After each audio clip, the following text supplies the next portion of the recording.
تو ہمارا رجوع اللہ، اللہ کے ساتھ ربط اور اس پر توکل، اس پر بھروسہ، اسی سے مانگنا، اسی کی حضور اپنی ضرورتوں کو پیش کرنا، یہ اگر ہو جائے تو اس کا نتیجہ یہ ہوتا ہے کہ ہمیں شرح صدر نصیب ہو جاتا ہے، چونکہ مشکلات کو، مصائب کو، آلام کو، تکلیفوں کو، دکھوں کو توڑنے والا وہ ہے، اور جب وہ چاہتا ہے تو مشکلات پتہ بھی نہیں چلتا گئی کدھر ہیں۔ میں اور آپ اللہ پر توکل اور بھروسہ جتنا مضبوط کریں گے اتنا ہی توحید کا فیضان ملے گا۔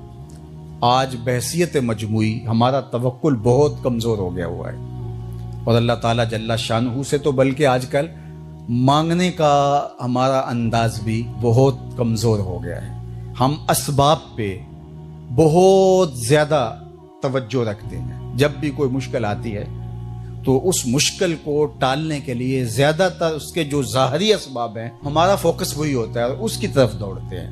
ہمارے دین نے انہیں ظاہری اسباب کو اختیار کرنے سے منع نہیں کیا، لیکن جب کوئی مشکل ہو، جب کوئی مصیبت ہو تو ان مصیبتوں کو ٹالنے والا، ان مصائب کو ختم کرنے والا، ان تکلیفوں سے نجات دینے والا ہمارا رب ہے۔ ان مصیبتوں کو ٹالنے والا، ان مصائب کو ختم کرنے والا، ان تکلیفوں سے نجات دینے والا ہمارا رب ہے۔ ہمیں اپنی مشکلات میں، اپنی تکلیفوں میں، اپنے مصائب و آلام کے اندر اپنے رب سے رجوع کرنا چاہیے۔ اللہ کے محبوب علیہ السلام پر جب کوئی مصیبت آتی تو حضور مصلی بچھا کے نماز کے لیے کھڑے ہو جاتے، حتیٰ کہ بیماریوں میں اس سے شفا مانگے۔ اللہ اکبر! بدر کی لڑائی آپ دیکھیں، اللہ کے محبوب مصلی بچھا لیتے ہیں اور صحابہ ایک حضور کے لیے چھپر بنا جسے عریش کہتے تھے، اور اس کے نیچے حضور بیٹھ جاتے ہیں اور الہا و زاری کرتے ہیں، اور ساری رات حضور کی الہا و زاری میں گزرتی ہے، حتیٰ کہ حضور کی مبارک چادر سر سے سرک کے کندھوں پہ آ جاتی ہے اور کندھے سے سرک کے حضور کے مبارک کمر پہ آ جاتی ہے، اور صدیق اکبر رضی اللہ تعالیٰ عنہ بار بار کندھوں پہ اور سر پہ ڈالتے ہیں اور کہتے ہیں حسبک اللہ، آپ کے لیے اللہ کافی ہے حضور، بس کیجئے۔ لیکن حضور بار بار اللہ کے حضور عرض گزار ہوتے ہیں، اور پھر اس کے بعد صبح جب میدان کارزار میں ہیں تو پوری قوت کے ساتھ اللہ کے محبوب کفار کے خلاف ڈٹ جاتے ہیں۔ ایک بزرگ تھے تو وہ کنویں پہ پانی بھرنے گئے تو ایک خاتون بھی مٹکے میں پانی بھر کے جانے لگی، تو تھوڑا کیچڑ تھا، وہل تھا، تو ان کی نظر پڑی تو انہوں نے کہا کہ ذرا دھیان سے پاؤں نہ پھسل جائے، تو اس خاتون نے گھڑا رکھ دیا اور اس عالم سے مخاطب ہو کے کہنے لگی کہ میں اگر پھسل جاؤں گی تو کیا ہوگا، گھڑا ٹوٹ جائے گا، 2 آنے کا بازار سے اور لے آؤں گی، لیکن حضرت اگر آپ پھسل گئے تو کچھ نہیں بچے گا۔ عالم کا پھسلنا، عالم کا پھسلنا، ایک جہان کا پھسلنا ہے۔ حضرت عمر رضی اللہ تعالیٰ عنہ نے فرمایا 3 چیزیں اسلام کی عمارت کو ڈھا دیتی۔ پہلی چیز ذلت العالم، عالم کا پھسل جانا۔ جب عالم پھسلتا ہے تو معاشرہ پھسلتا ہے۔ عبداللہ بن معتز نے کہا کہ عالم کے پھسلنے کی مثال کشتی کے اندر ٹوٹ پیدا ہو جانا، انکسار پیدا ہو جانا، سوراخ ہو جانا ہے۔ چونکہ کشتی کے اندر جب سوراخ ہوتا ہے تو پھر کشتی بھی ڈوبتی ہے اور کشتی کے اوپر جو بیٹھے ہوئے ہوتے ہیں وہ بھی ڈوب جاتے ہیں۔ تو عالم جب خراب ہوتا ہے تو وہ خود بھی برباد ہوتا ہے اور اس کے ساتھ جڑے ہوئے سینکڑوں ہیں، ہزاروں ہیں یا لاکھوں ہیں، وہ بھی برباد ہو جاتے ہیں۔ دوسری چیز وجدال المنافق بالکتاب، اور منافق شخص کا کتاب اللہ کو لے کے جھگڑے شروع کر دینا۔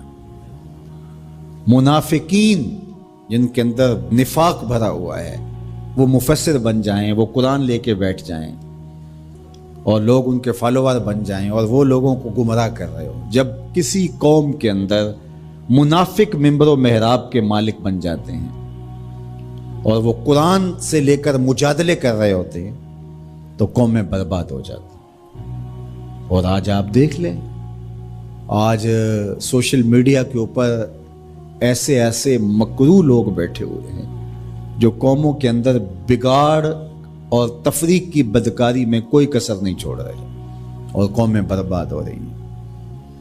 اللہ تعالیٰ نے قرآن مجید میں فرمایا لوگوں میں سے کچھ ایسے لوگ بھی ہیں کہ جن کی باتیں ایسی ہیں کہ تمہارے دل کو لگیں کہ واہ واہ کیا بات کر رہا ہے، لیکن وہ الد الخصام ہیں، وہ انتہائی لوگوں کے اندر فساد برپا کرنے والے، لوگوں کے اندر شر پیدا کرنے والے۔ فرمایا تم ایسے لوگ دیکھو گے قرب قیامت میں کہ وہ پچھلے گزرے ہوئے لوگوں پر لعنت کریں گے، وہ کہیں گے جو دین ہمیں سمجھ آیا ہے وہی دین ہے۔ ماضی کے اندر بڑے بڑے محدث، فقیہ اور بڑے بڑے بزرگ وہ کہیں گے ان کو کیا پتا تھا، دین کی تو سمجھ ہمیں آئی۔ اور آج ہم دیکھتے ہیں کہ لوگ کہہ رہے ہیں کہ ہمارے جیسا تو کوئی زمانے میں ہے ہی نہیں، دین کا تو فہم ہی ہمیں ملا ہے، ماضی میں تو سارے لچھے بیچتے تھے، انہیں کیا پتا تھا دین کیا ہے، اور بزرگوں کی پگڑیاں اچھالی جانے لگی۔ تو کہا کہ دوسری چیز جو اسلام کو گرا دے گی وہ جدال المنافق بالکتاب، منافق کے ہاتھوں میں کتابیں آ جائیں گی اور وہ کتاب اللہ کو لے کر کے قرآن پڑھ کے حدیث پڑھ کے لوگوں کو گمراہ کر رہے ہوں گے۔ تیسری چیز وہ حکم الائمۃ المدلین، ان لوگوں کے ہاتھ کے اندر اقتدار آ جائے گا، ان لوگوں کے ہاتھ کے اندر قوت نافذہ آ جائے گی جو خود بھی گمراہ ہوں گے اور لوگوں کو بھی گمراہ کریں گے۔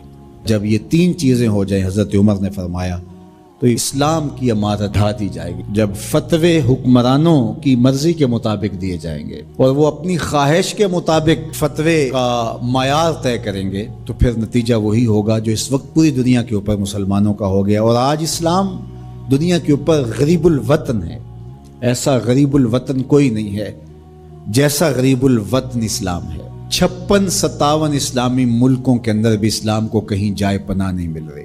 اج دین نبی دا وانگ یتیماں کر کر تکے کھاوے، کتھوں لباں عمر بہادر جڑا روندے نوں گل لاوے۔